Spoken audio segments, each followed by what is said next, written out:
My name is Ras Olugbenga, and I am a write-in candidate for Ward 3 Cleveland City Council. And you spell Ras, Rasolugbenga. So make sure you write in Ras.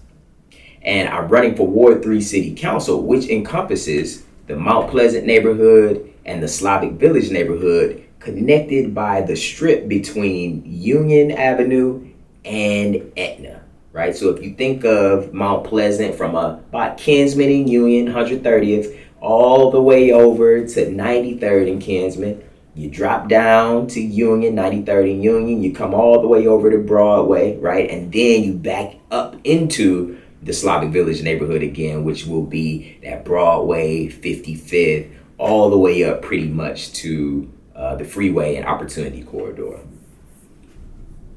I decided to run for Ward 3 Council because I'm a son of the southeast side of Cleveland. My first home that I ever purchased is in the Mount Pleasant neighborhood, and even deeper than that, my church home is Cuyahoga Faith Center on East 55th, and that was actually where I began my entrepreneurial journey and was inspired and encouraged by the pastor and first lady to expand my lawn care service to members of the congregation. So Ward 3 has a special place that's near and dear to my heart. So I grew up in Cleveland in the 1990s. I was a child in the 1990s on the southeast side, and my elementary school and my middle school were in the Lee Harvard neighborhood.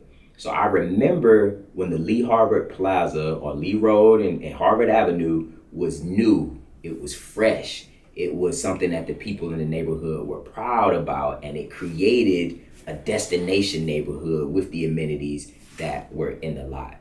It's been 25 years at least since the southeast side of Cleveland, Ohio proper, has seen a major development. We've seen development in Tremont, we've seen it in Ohio City, we've seen it in downtown. And I, like many of the residents, as I'm out here canvassing and seeing what their perspectives are on their community, they are upset. They are disenchanted, disheartened that they've been abandoned for the past several decades. And so at this point, there are many people who grew up and have never seen anything, right? There's somebody who's 20 years old. There's a new voter out there right now who's 21 years old that has never seen anything meaningful be developed on the southeast side. And so we can't blame them for being disengaged with the voter process, right? If they don't see where their voice can actually matter. And so while I've been in other cities like Atlanta, and for many of you all who may not know, Maynard Jackson was one of the, I want to say, he might have been the first black mayor of Atlanta, but he was a prominent black mayor in Atlanta. And what he did was, the Hartsfield-Jackson Airport in Atlanta is the busiest airport in the world. But what Maynard Jackson did, black mayor, he made sure that companies like H.J. Russell, right, developed by black man Herman Russell, and other black contractors and construction companies were able to get those contracts. And that's how you were able to develop a black millionaire class, not just a few, but a millionaire class within the city of Atlanta. I've had the opportunity to live in New Orleans and Chicago and St. Louis, and I've seen how it doesn't take as long for the city government to move on processes. I've worked inside a city hall here in Cleveland, and I've seen just how many steps you have to go through to eat a piece of gum. So I'm interested in changing all of this, and this is why I've realized that I've got to do something about it, as opposed to just being on the outside and watching these things with, a grunt on my face. I got to make sure that I'm willing to roll up my sleeves and get involved. And so I'm excited to connect with the young people, even more young people who I've been connecting with on the streets, and letting them know exactly when they see me and they see that, oh man, this guy is actually young and he actually really cares about the community. Well, maybe I should start caring about the community too. So I'm just excited that our write-in campaign is really showing the people and a testament to what can be done when grassroots gets involved in our political process.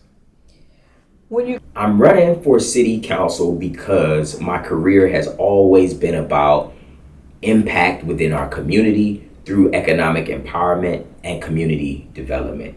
And so I see city council as a way for me to take my expertise and all of my experience to the next level and really provide value for my community, because Cleveland, and in particular the Southeast Side, holds a special place in my heart.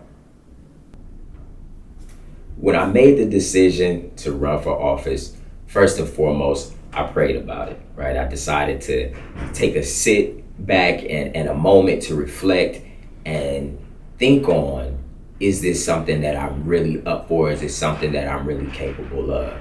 And with the blessing of the elders in the community within Ward 3, such as Miss Anita Gardner, I first and foremost went down to the Board of Elections and I began to ask questions. I had to figure out what the process is in order to make that happen.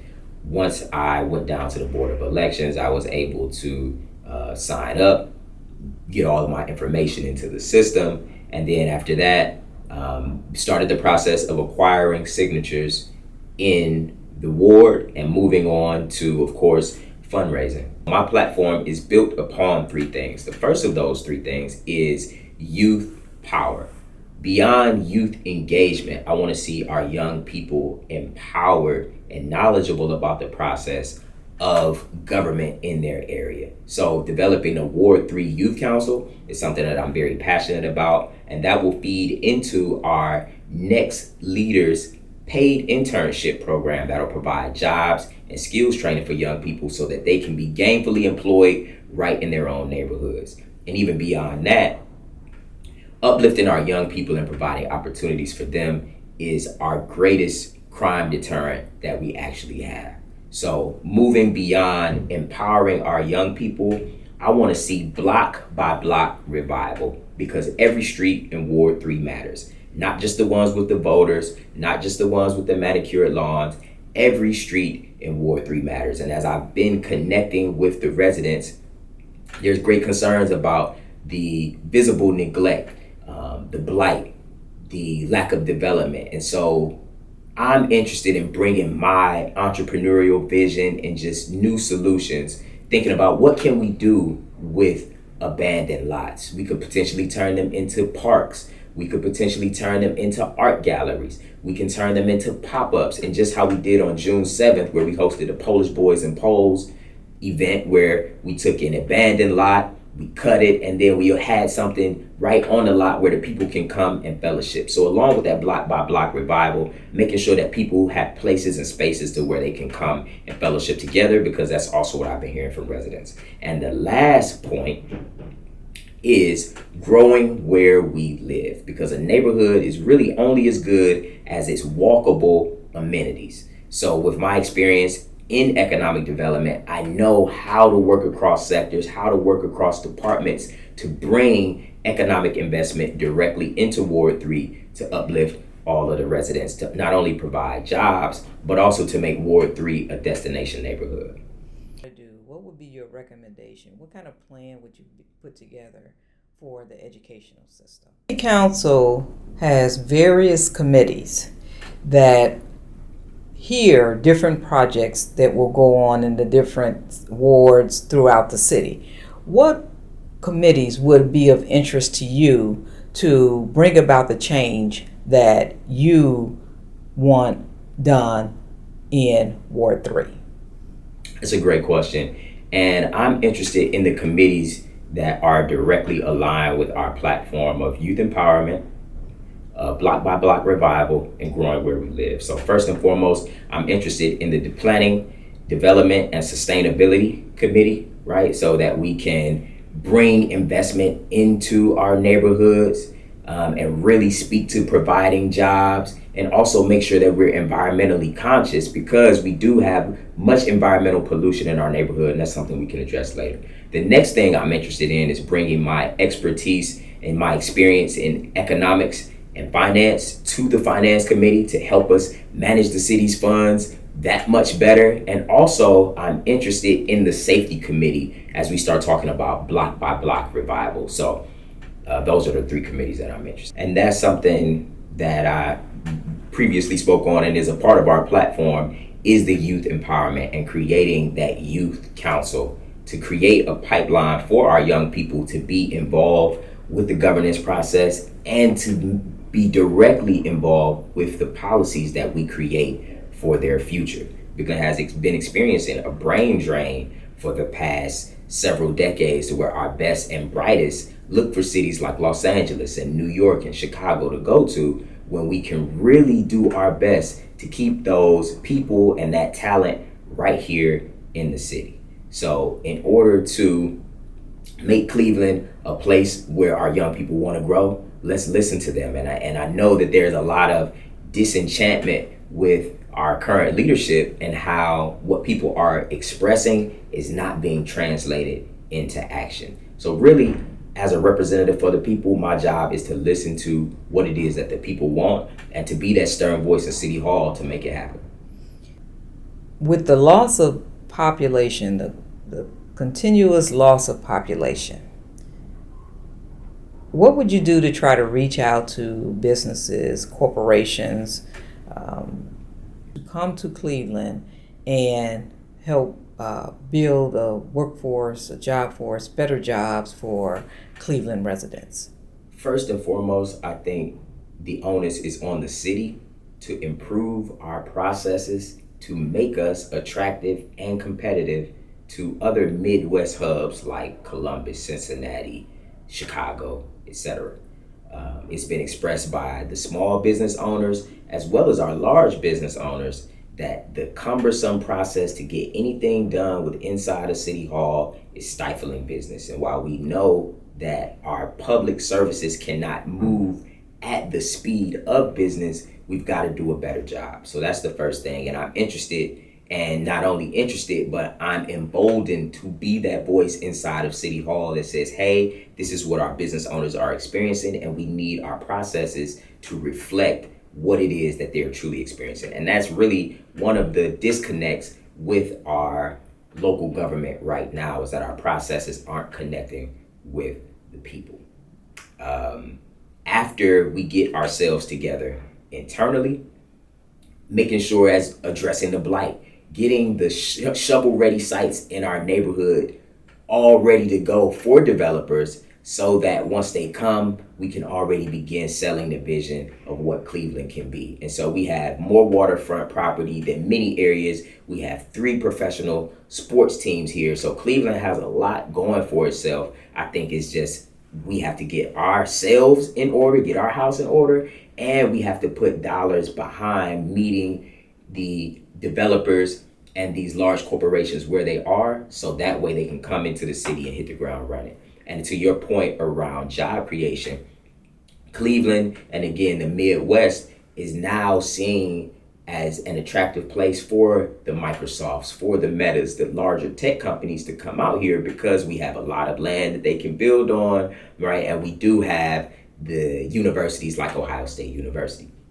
Now, specifically for Cleveland, we have some great programming here with the Magnet Center. We have one of the leading community colleges here with Tri-C. And we also have Case Western Reserve, John Carroll, and so many other colleges in the area, where I believe it's time for us to work together in better ways and to advocate for not just livable wages, but family sustaining wages, right? That are addressing the inflation, that are addressing the rising costs. So I hope I answered the question. Please talk about your experience the first time you went to go vote. When you went to register to vote, what made you say, I need to register to vote and I need to vote and be involved in the political process? Again, I'm originally from Cleveland, from the southeast side, and Cleveland is known for its hustle and its blue collar grit. And immediately after high school, I attended Morehouse College, and I studied sociology, which is the same degree and same college that Martin Luther King Jr. went to.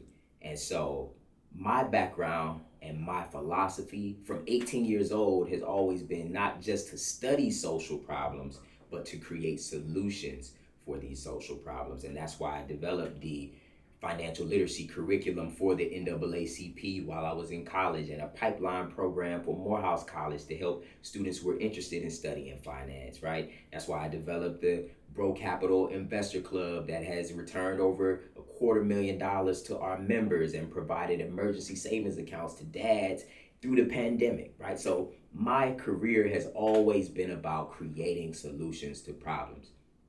And to be honest with you, I didn't see the value in the political and electoral process until now. And so my work with the Steelyard TIF, where we were able to get over $1 million back to small businesses that have been affected by the retail within the Steelyard, showed me the immense value of our public and private partnerships coming together to make things happen for residents. So while I really can't speak to the importance of voting in the past, I can certainly say that I truly understand the importance of voting now, and have also become a registered voter within Ward 3, and I'm looking forward to connecting with other young people who have become disenchanted or don't recognize the importance of this process. I think it's important that we not only have our voices heard at the table and have a seat at the table, but once we leave that table, what are we doing? And so now I'm interested in sharing my story with people within Ward 3 so that we can make a change together. Talk about what you would do as a city council member to get more people to vote. Solutions for the people. So whether it be helping students get scholarships for college, or developing an investment club for Black men, or providing a pipeline program for people to get jobs in Silicon Valley, that has been my strength of working with public and private partnerships to make things happen for the people. So once I'm elected and in office, my job and what I really see is my job is exuding my core value of unity and collaboration and working with partners from all areas to make things happen for residents. We have been hosting events, but my office is directly in Ward 3 on Kinsman. 13611 Kinsman Avenue is my office, and it is out of the C4 Center. So I really want to give a shout out to the C4 Center, because they are one of our community partners and they're doing great work, and they're allowing me to rent that office for little to nothing. So I appreciate the C4 Center for doing that. But beyond that, C4 provides all types of resources, whether it be diapers for the babies, all the way to notarizing wills and estate plans for our elders. So the C4 Center at 13611 Kinsman Avenue is always open, and it's always available to Ward 3 residents. Now, some of the events that I've been having during this process of running for office, we had the Polish Boys and Poles event, which was an immense success on the corner of 93rd and Dickens. And if you're from Cleveland, you know 93rd and Dickens generally isn't known for things that are positive. And so what we want to do, what my team and I want to do, is to make Mount Pleasant and all of Ward 3 a destination neighborhood where people from Shaker and from Warrensville want to come to Mount Pleasant to fellowship and to be in our third spaces. And so what we did was we turned an abandoned lot into a cookout. And so we had it right by the Mount Auburn high rise. We were also directly in the neighborhood. There was a liquor store across the street. But again, we were taking it directly to the people. We were registering voters. We were giving away food and just giving the people something to feel good about in their neighborhoods. And so